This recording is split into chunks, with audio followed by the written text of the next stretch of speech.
¿cierto? Y hemos estado hablando de orden, ¿verdad? Este año estamos hablando de esas cosas, de permanecer en la mesa de la comunión, de nuestra identidad, de nuestro propósito, de la madurez, que es distinto ser un tecnon, que es un bebé, a ser un huios, que es un hijo, ¿verdad? Hemos estado hablando acerca de los ministerios, el apostólico, el profético, el evangelístico, el pastoral, la enseñanza. Hemos estado hablando acerca de cómo piensa una persona con una fe madura. Y hemos estado hablando acerca de esa escalera que empieza por la fe. Entonces esta mañana quiero aprovechar para hacer una proclamación del Evangelio. Antes de seguir con nuestro tema de Segunda de Pedro, quiero que hagamos una proclamación del Evangelio. Entonces abran sus Biblias en Colosenses capítulo 1.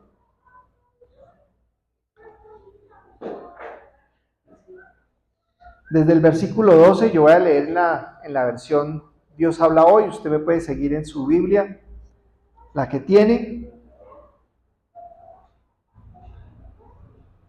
Y yo voy a leer lo que la palabra dice que es el Evangelio. Con estas palabras. Al Padre, que los ha preparado a ustedes para recibir en la luz la parte de la herencia que Él dará a quienes pertenecen a su pueblo. Aquí dice al Padre porque viene de unas palabras anteriores, pero podríamos decir, el Padre nos ha preparado para recibir en la luz la parte de la herencia que Él dará a quienes pertenecen a su pueblo. El versículo 13 dice, Dios nos libró del poder de la oscuridad y nos llevó al reino de su amado Hijo, por quien nos salvó y nos perdonó nuestros pecados. El versículo 15 dice, Cristo es la imagen visible de Dios que es invisible.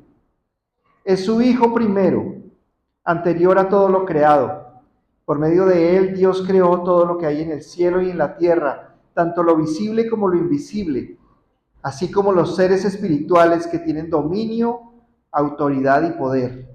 Todo fue creado por medio de Él y para Él. Cristo existe antes que todas las cosas y por Él se mantiene todo en orden. Además, Cristo es la cabeza del cuerpo que es la iglesia. Él que es el principio, fue el primero en resucitar, para tener así el primer puesto en todo. Pues Dios quiso habitar plenamente en Cristo, y por medio de Cristo quiso poner en paz consigo al universo entero, tanto lo que está en la tierra como lo que está en el cielo, haciendo la paz mediante la sangre que Cristo derramó en la cruz. Ustedes eran antes extranjeros y enemigos de Dios en sus corazones, por las cosas malas que hacían. Pero ahora Dios los ha puesto en paz con Él, mediante la muerte que Cristo sufrió en su cuerpo humano, y lo hizo para tenerlos a ustedes en su presencia, consagrados a Él, sin mancha y sin culpa. Pero para esto deben permanecer firmemente basados en la fe, sin apartarse de la esperanza que tienen por el mensaje de salvación que oyeron. Este es el mensaje que se ha anunciado en todas partes del mundo y que yo, Pablo, ayudo a predicar. Entonces, ¿por qué quise empezar con este pasaje? Bueno, porque tenemos un invitado. Y yo necesito, en mi necesidad como siervo del Señor, que las personas que vienen aquí escuchen lo que es el Evangelio. Y si de pronto a usted le cuesta trabajo compartir el Evangelio, pues yo le digo, lea Colosenses capítulo 1 del 12 al 23. Ese es el Evangelio, lo que acabamos de decir. Ese es el Evangelio. Esto es lo que salva. La declaración de que una persona confiesa con su boca que cree estas palabras que Dios puso en este libro es lo que nos da vida eterna. Cuando confiesa que cree que Cristo es la imagen visible del Dios invisible, que Cristo es su Hijo primero, anterior a todo lo creado. Cuando confiesa que por medio de Él Dios creó todo lo que hay en el cielo y en la tierra, lo visible y lo invisible. Cuando confiesa que todo fue creado por medio de Él y para Él, que existe antes de todas las cosas, que todo se mantiene en orden, porque Él es la cabeza. Él es la cabeza de la iglesia. El primero en resucitar. Cuando confesamos con nuestra boca que creemos que el Padre nos ha preparado para recibir en la luz la parte de la herencia que Él nos dará a quienes pertenecemos a su pueblo, que Él nos ha librado del poder de la oscuridad y nos ha llevado al reino de su amado Hijo, por quien nos salvó y perdonó nuestros pecados. Esa es nuestra declaración de fe. Ese es el Evangelio. Dicho eso, entonces vamos a volver a 2 de Pedro 1:10.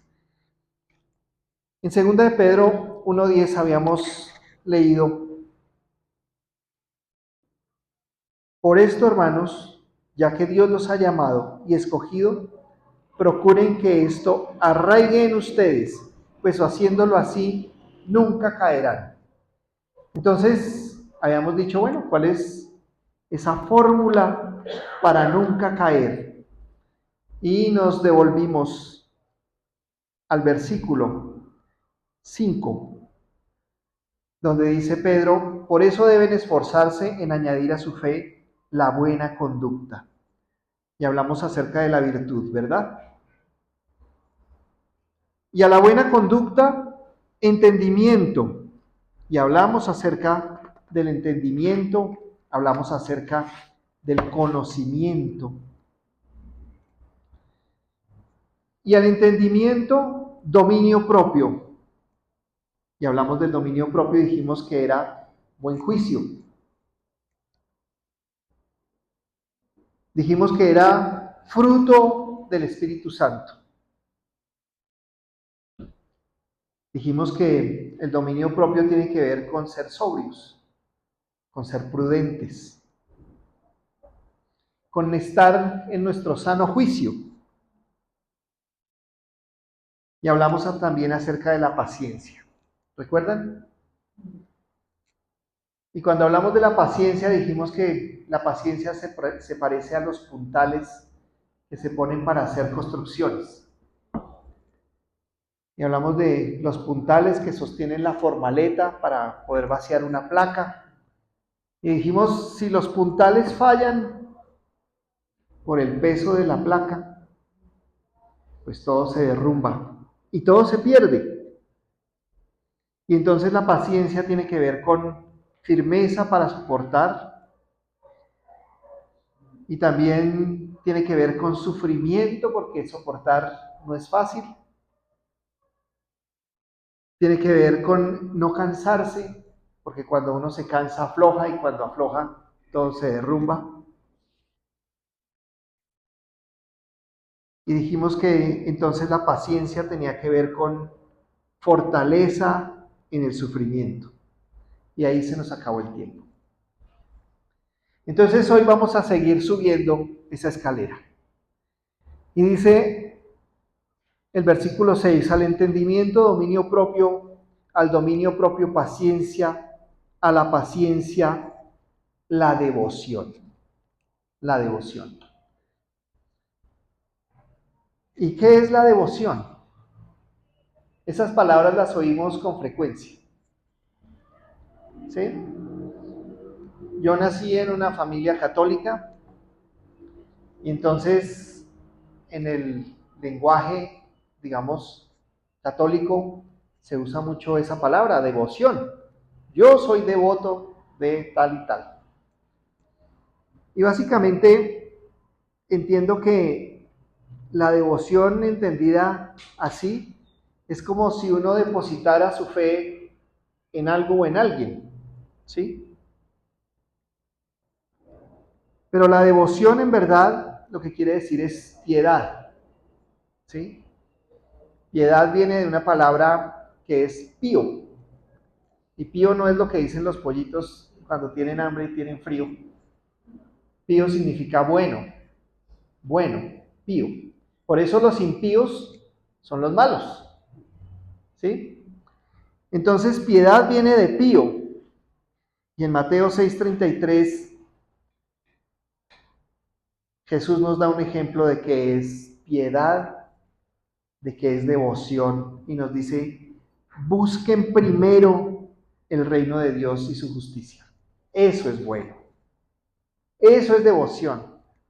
Buscar primero el reino de Dios y su justicia. Eso es devoción. ¿Y saben qué otra cosa es piedad? Piedad es el Evangelio. El Evangelio son las buenas noticias, las buenas noticias de salvación, las buenas noticias de la piedad, de la misericordia, de la gracia de Dios. Recordarán ustedes en las películas viejas o en las películas de época que cuando los condenados iban a ir pues, digamos, a la horca o a la guillotina o lo que sea, ellos ¿qué decían? ¿Qué gritaban? Piedad, piedad, ¿sí? Piedad, tengan piedad, ¿sí? Sean buenos, ¿sí? Sean buenos, como si clamara, deme una buena noticia. Bueno, todos somos como ese reo que va camino a, a la plataforma donde lo espera el verdugo. Pero Dios ciertamente tuvo piedad y envió a su Hijo Cristo Jesús.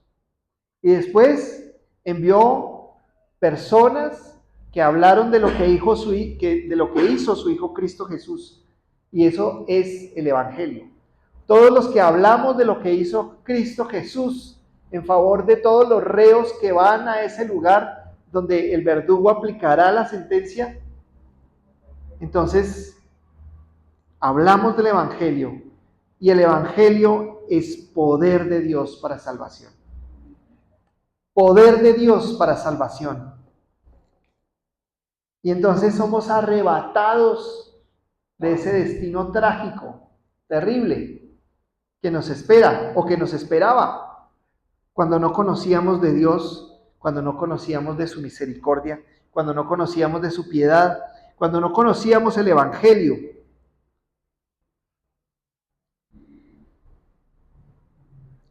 La personificación de la piedad es Cristo. La piedad se hizo carne. El Evangelio de Juan nos dice, el verbo se hizo carne. La palabra de Dios se hizo carne.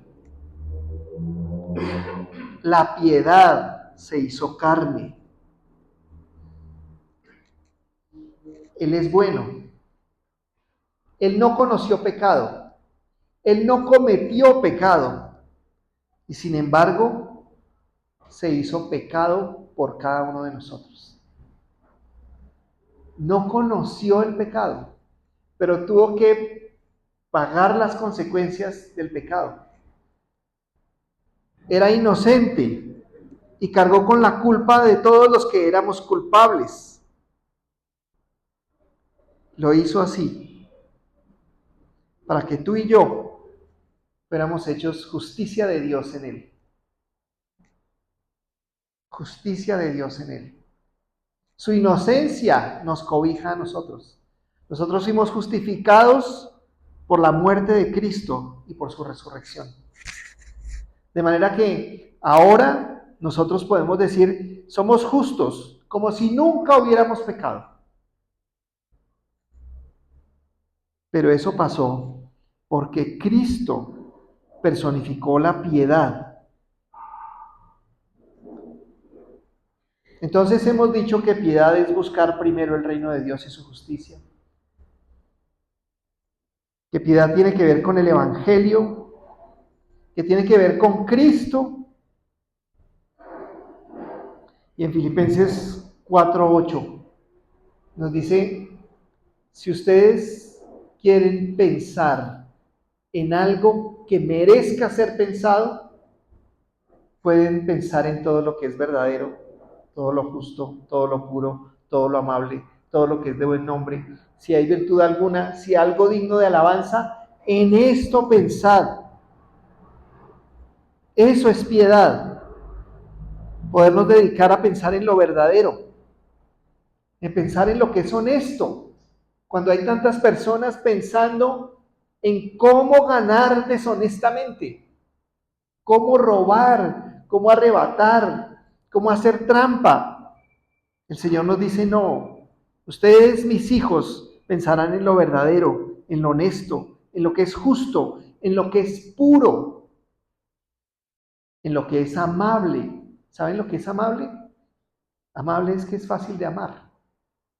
Amable. En lo que es de buen nombre. En la virtud. ¿Sí? Dijimos, la virtud es hacer lo bueno. En lo que es digno de alabanza. Lo que todos podríamos estar de acuerdo en decir, eso es bueno. Y en eso nos dice el Señor, piensen en eso. Dediquen sus horas, dediquen sus tiempos, sus meditaciones a pensar en eso.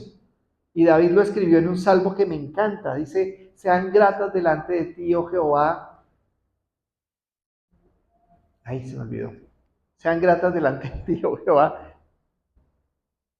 Las palabras de mi boca y los pensamientos de mi corazón. Bueno, esto sí es una paráfrasis porque creo que ya con tantas versiones se me ha confundido la que memoricé. Pero que nuestras palabras, las palabras que salen de nuestra boca y los pensamientos de nuestro corazón sean agradables al Señor. Y eso solamente se puede conseguir cuando uno está pensando lo que es verdadero, lo que es honesto, lo que es justo, lo que es puro, lo que es amable, lo que es de buen nombre, lo que es virtuoso, lo que es digno de alabanza, o sea, lo que dice Filipenses 4:8. Y eso lo dice Filipenses después de decir, no estén afanosos por nada. ¿Sí? Por nada estéis afanosos, sino sean conocidas delante de Dios todas vuestras peticiones en oración y ruego con acción de gracias. Y la paz de Dios, que sobrepasa todo entendimiento, guardará vuestros corazones y vuestros pensamientos en Cristo Jesús. ¿Saben qué otra cosa? O más bien, ¿saben qué es lo opuesto a la piedad? Bueno, alguien podría decir la maldad. Bueno, sí, podría ser. Pero la ira es opuesta a la piedad. La ira es opuesta a la piedad. Y Santiago nos dice que la ira del hombre no obra la justicia de Dios. Y ahí hay una clave tremenda, porque es la ira del hombre la que no obra la justicia de Dios. Pero la ira de Dios, esa sí obra la justicia de Dios. Pero como la ira que a nosotros nos da no es la ira de Dios, sino es la ira de los hombres, entonces nuestra ira sí es opuesta a la piedad. ¿Saben qué otra cosa es buena? ¿Es piedad? Piedad es confesar nuestros pecados. Eso es piedad. Y piedad, dice el Salmo 37:5, es confiar en Dios. Ese salmo dice, pon tu vida en las manos del Señor. Confía en Él y Él vendrá en tu ayuda. ¿Tú crees eso? Bueno, pues eso es piedad. Eso es piedad. Sigamos ahí en Segunda de Pedro. A la paciencia, la devoción. Bueno, eso es piedad y es devoción. a la paciencia, a la devoción, el afecto fraternal. Y estudiando acerca del afecto fraternal, encuentro tantas cosas que están conectadas en la Biblia y que a veces no logramos conectar. Pero vamos a tratar de conectar varias cosas este domingo y posiblemente en otros domingos también. En Hechos 15:32, el afecto fraternal se manifiesta en consuelo. ¿Sí? Afecto fraternal, consuelo. Es decir, llegar donde una persona que está sufriendo, ¿sí? Y acompañarla. Llegar donde una persona que está sufriendo y animarla. Si hay algo que caracteriza al sufrimiento, es el desánimo, ¿verdad? Personas que han sufrido enfermedad por mucho tiempo pierden incluso las ganas de vivir y empiezan a pensar pensamientos pues autodestructivos. Empiezan a pensar, me quisiera morir, ya no soporto más este sufrimiento. Pero el afecto fraternal se manifiesta en consuelo, en ánimo. Y está relacionado con la paciencia y está relacionado con la piedad también, el peldaño anterior que acabamos de subir. En Romanos 12:10 dice, en cuanto a honra, prefiriendo al otro. Eso se oye muy bien, pero nos cuesta mucho trabajo darle honra al otro, porque nos encanta que la honra sea para nosotros. Dice ese pasaje de Romanos 12:10, darse preferencia unos a otros, respetándose mutuamente. Darse preferencia unos a otros. Imagínense ustedes que en Transmilenio, cuando se abrieran las puertas, el trancón fuera porque las personas estuvieran en la puerta diciendo, no, pase usted primero. No, no, después de usted. Pase usted primero. No, pase usted. No, usted sí. Siga usted. No. Cuando se abren las puertas, eso parece una estampida. Nadie está allá diciendo, ay, venga, yo lo estaba viendo hace rato allá, le guardé este puesto, siga, siéntese. Todo el mundo corre, coge el puesto y o saca el celular o se duerme para que no le pidan el puesto. Yo soy usuario de Transmilenio, yo también he sacado el celular y también me he dormido.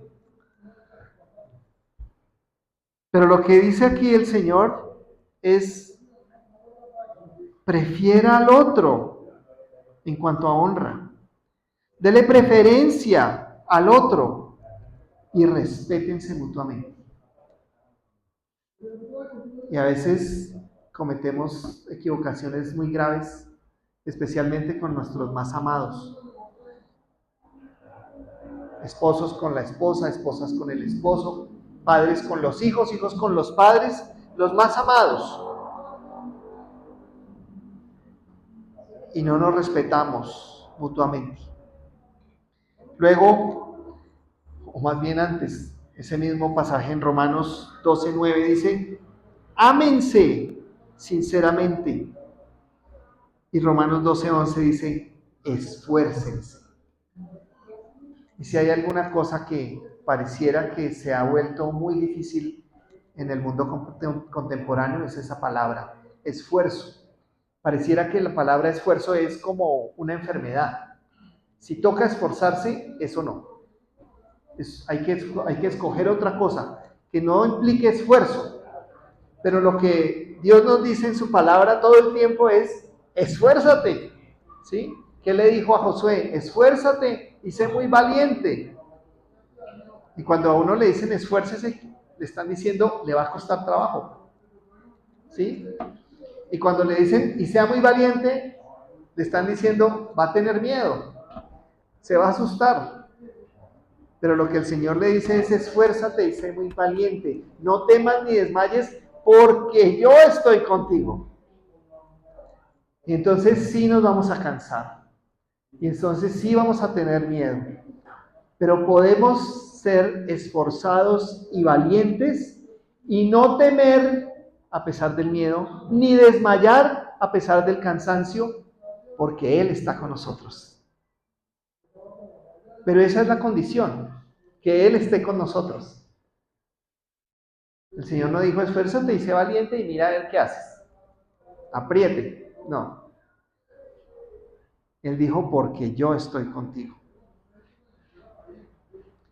Y entonces dice a la paciencia la devoción, a la devoción el afecto fraternal y al afecto fraternal el amor. Y sí que hay cosas que decir acerca del amor, ¿no? El pasaje más popular acerca del amor podría ser Juan 3:16, todos no lo sabemos de memoria, ¿no? De tal manera amó Dios al mundo que ha dado a su Hijo unigénito, para que todo aquel que en él cree no se pierda, sino que tenga vida eterna. Eso es amor.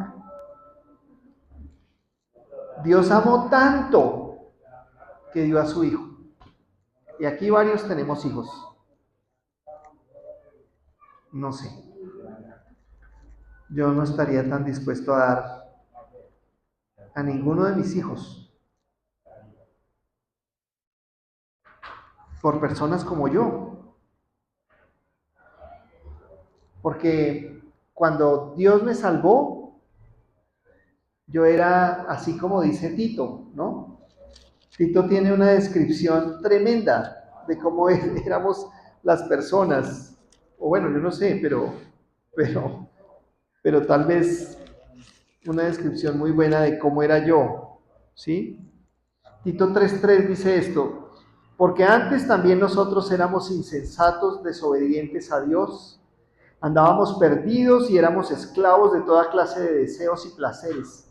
Vivíamos en maldad y envidia, odiados y odiándonos unos a otros.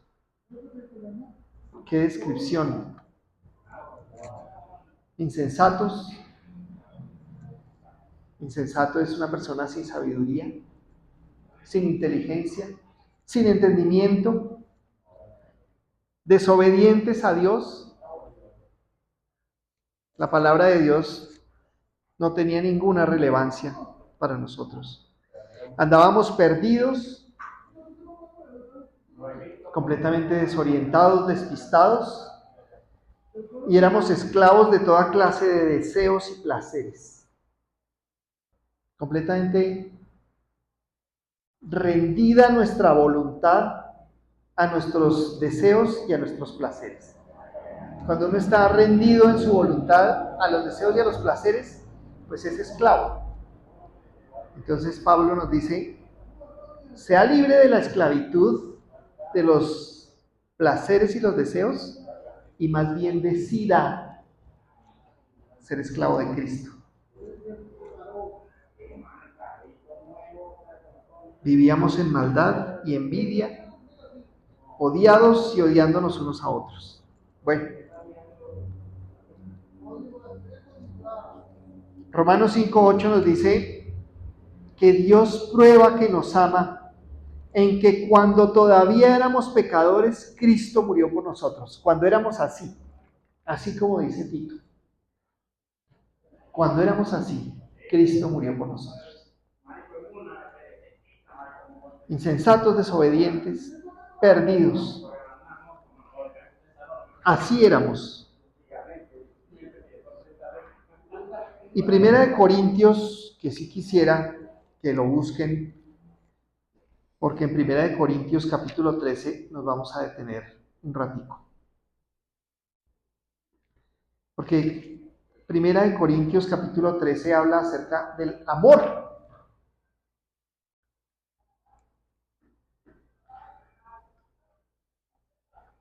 Pablo dice en el último versículo del capítulo 12, dice, yo voy a enseñarles un camino mucho mejor.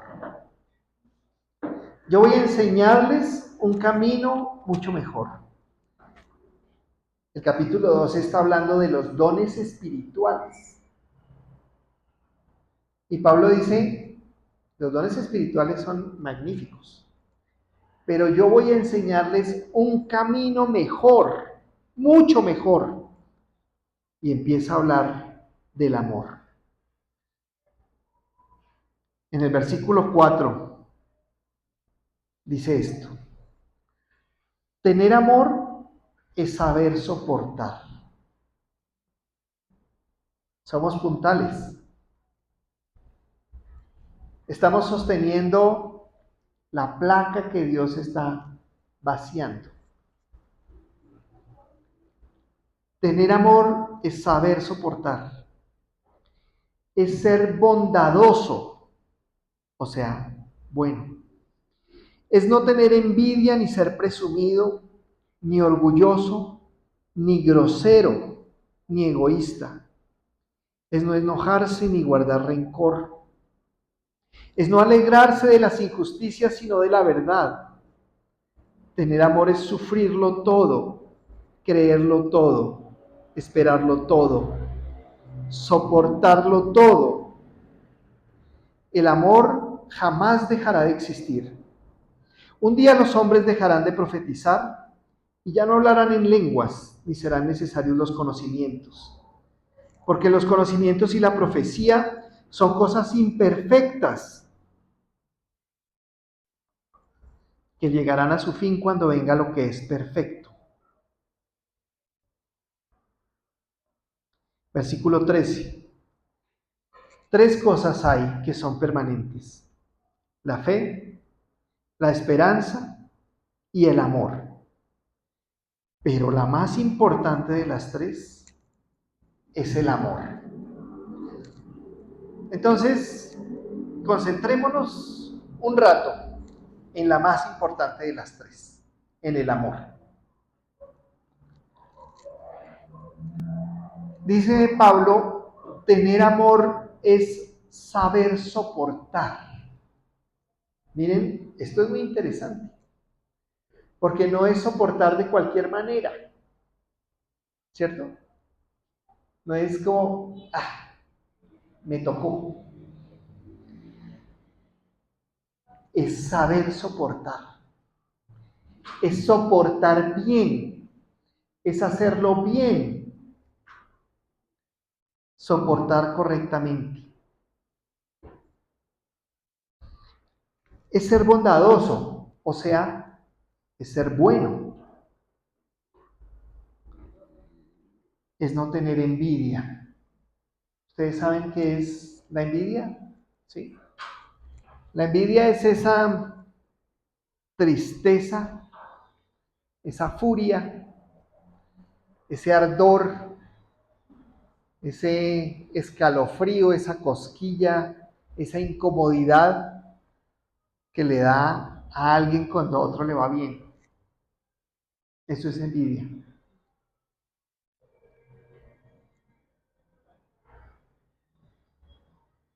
Si no sabemos soportar, no entendemos el amor. Si no sabemos ser bondadosos, si no podemos ser bondadosos, si no somos bondadosos, no entendemos el amor. Si somos envidiosos, no tenemos amor.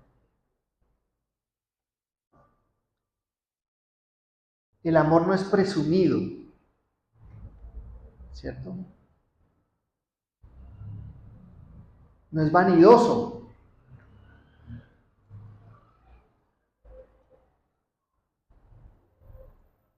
Yo sí, pero tú no. Yo, pero más que tú.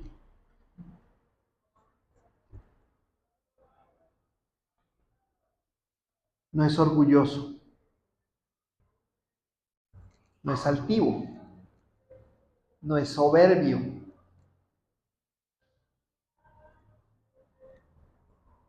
La altivez y la soberbia es la que dice, no me dejo de nadie, nadie me gana, si no la puedo ganar la empato, nunca pierde, como Jalisco.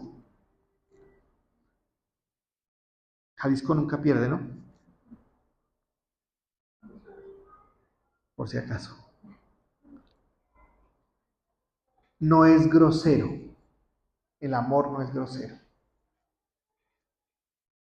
Y hay groserías tremendas y hay groserías sutiles. Pero la grosería es fácil de identificar, ¿verdad? Porque cuando uno recibe una grosería, uno queda ofendido. ¿Sí? Dice, uy, qué grosería, qué grosero eso. Pero el amor no es grosero. Grosero viene de grueso, ¿no? Algo que no es fino, algo que no es pulido, algo que no es prolijo, dicen en Argentina. Eso es lo grosero. Es ordinario, es grueso. Dice, el amor no es egoísta. O sea, el amor no se pone de primero. El egoísta es el que dice, primero yo, segundo yo, tercero yo. Y si queda algo, que sea para mí. Pero el amor no es egoísta. Dice aquí, tener amor es no enojarse. Uy, no enojarse. Difícil no enojarse, ¿verdad? Dice, es no enojarse ni guardar rencor. Y Pablo nos dijo en otro versículo, airaos, pero no pequéis. O sea, hay cosas que en nuestra vida nos producirán enojos, sí. Pero enseguida dijo, es legítimo airarse, pero lo que no es legítimo es pecar por causa de, digamos, de la ira, por causa del enojo. Y aquí lo que está diciendo es, el amor no se enoja, ni guarda rencor. Pero si nos enojamos, por lo menos no guardemos rencor. Alguien dirá, listos, mi rencor pasará cuando me pidan perdón. Y si no vienen a pedirle perdón, ¿qué va a hacer? ¿Va a guardar el rencor por siempre? El día que venga y reconozca que hizo mal, el día que venga y me pida perdón, el día que venga y diga que lo que hizo estuvo mal hecho. Y si no viene, y si ese día nunca llega, ¿va a guardar el rencor? El que guarda rencor siembra raíces de amargura. Siembra raíces de amargura. Y las raíces de amargura contaminan todo. No sé si han estado ustedes con una persona que es amarga. Todo lo contamina. Todo lo contamina. ¿Sí? Por donde va pasando como una nube negra, todo va quedando contaminado de amargura.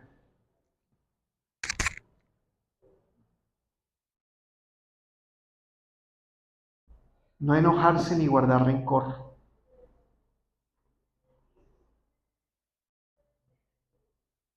¿Cuántas personas hemos conocido con raíces de amargura en la iglesia?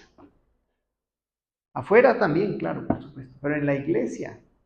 Personas con raíces de amargura que andan contaminándolo todo, porque todo lo que dice está contaminado de amargura y salpican su amargura cada vez que hablan y dicen cosas.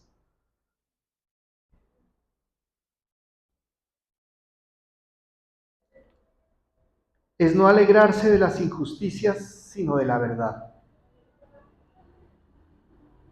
La verdad no es solamente un concepto, la verdad es una persona, la verdad es Cristo. Él debiera ser nuestra alegría, nuestro gozo, nuestra meditación de día y de noche. Él es lo que es verdadero, honesto, justo, puro, amable, de buen nombre, virtud y digno de alabanza. Ese es Cristo. Esa es una definición de Cristo.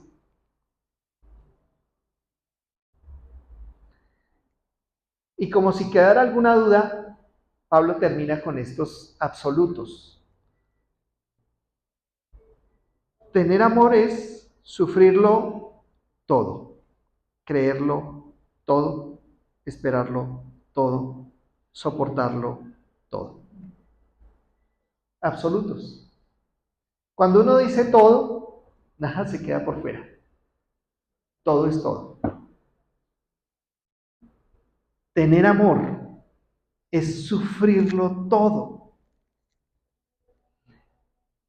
Es creerlo todo.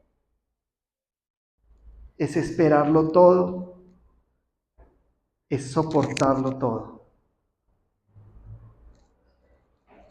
Y el versículo 8, Pablo dice, el amor jamás dejará de existir. O sea, el amor es eterno. Y aunque tengo el versículo más adelante, pues tiene mucho sentido, porque Juan escribió en Primera de Juan 4:8, Dios es amor. Por esa razón, dice Pablo aquí, el amor jamás dejará de existir, porque Dios es amor. Y luego, en el versículo 13 dice, tres cosas hay que son permanentes. La fe, ¿recuerdan ustedes en nuestra escalera la fe era el fundamento, ¿no? Lo primero, el piso desde donde arrancamos, la fe, la esperanza y el amor, como un triángulo, ¿sí? La fe, la esperanza, pero el pináculo de todo es el amor. La cúspide, la cumbre es el amor. Es la más importante. El amor fue la motivación de Dios para darnos a su Hijo. Amó tanto al mundo que nos ha dado a su Hijo. Y ahora sí, vayamos a Primera de Juan, capítulo 4.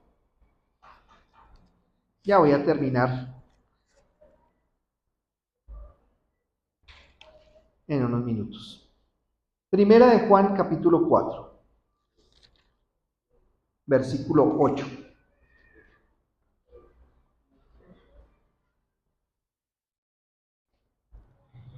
El que no ama no ha conocido a Dios, porque Dios es amor.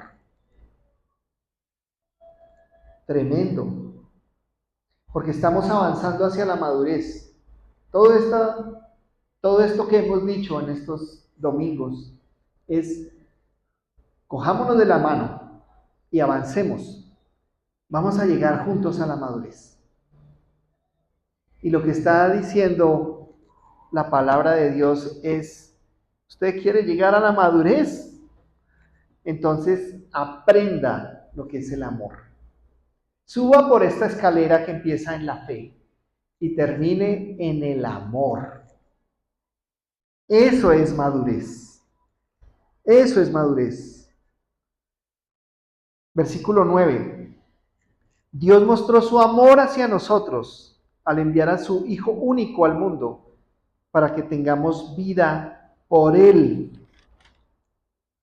El amor consiste en esto, no en que nosotros hayamos amado a Dios, sino en que Él nos amó a nosotros y envió a su Hijo para que, ofreciéndose en sacrificio, nuestros pecados quedaran perdonados.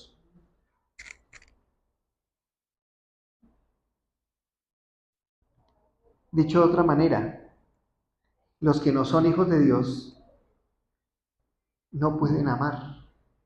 Versículo 19. Nosotros amamos porque Él nos amó primero. Sin eso es imposible. Una persona que no conoce a Dios no puede amar. Puede decirle a su novia o a su esposa que la ama, pero eso no es amor de verdad. Eso es empatía, simpatía, gusto, no sé, muchas cosas pueden ser. Pero el amor verdadero solamente proviene de Dios, porque el amor verdadero es el que sabe soportar. El día en que esa muchacha o esa señora tan linda de la que se enamoró y todas esas cosas, pues le colmó la paciencia, entonces ya no la soporta. Pero eso no es amor, eso no es amor, eso es otra cosa. Porque la primera característica del amor es saber soportar. Adelantemos un poquito a 2 de Juan 1:6. 2 de Juan 1:6 dice esto: el amor consiste en vivir según los mandamientos de Dios. Y el mandamiento, como ya lo han oído ustedes desde el principio, es que vivan en el amor. Es un círculo virtuoso, ¿sí? No es un círculo vicioso, no, es un círculo virtuoso. El amor consiste en vivir según los mandamientos de Dios, ¿sí? Eso es amor. Vivir según los mandamientos de Dios. Y el mandamiento, como ya lo han oído ustedes desde el principio, es que vivan en el amor, ¿verdad? En Mateo 22, 37-40, Jesús nos enseña que hay 2 mandamientos que resumen toda la ley y los profetas. ¿Cuáles son? Amarás al Señor tu Dios con todo tu corazón, con toda tu mente, con toda tu alma. Y en otro evangelio dice, y con todas tus fuerzas, entonces pongamos ahí también las fuerzas, ¿sí? Y a tu prójimo como a ti mismo.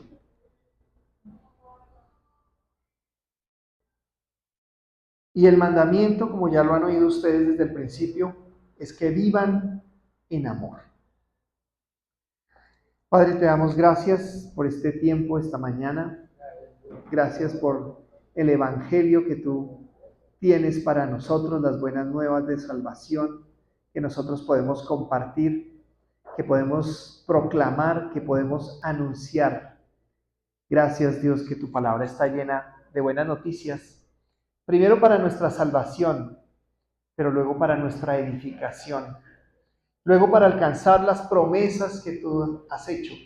Hemos cantado esta mañana que tú cumples promesas, que tú tienes promesas maravillosas para nosotros que nos has dado en tu Hijo Cristo Jesús. Gracias porque ciertamente no merecemos todas las promesas que tú nos has dado, y con todo te ha placido darnos estas promesas. Te complaces en hacernos bien, en tener de nosotros misericordia. Nos has entregado con tu Hijo Cristo Jesús todas las bendiciones en los lugares celestiales. Y nos enseñas un camino más excelente, un camino superior a los dones espirituales, el camino del amor. El mandamiento primero. Permítenos, Dios, comprender, entender, practicar, poner por obra lo que es tu deseo, lo que es tu mandamiento desde el principio. Vivir en amor, tu propósito, tu deseo, el testimonio que podemos dar a otros. En el nombre de tu Hijo Cristo Jesús.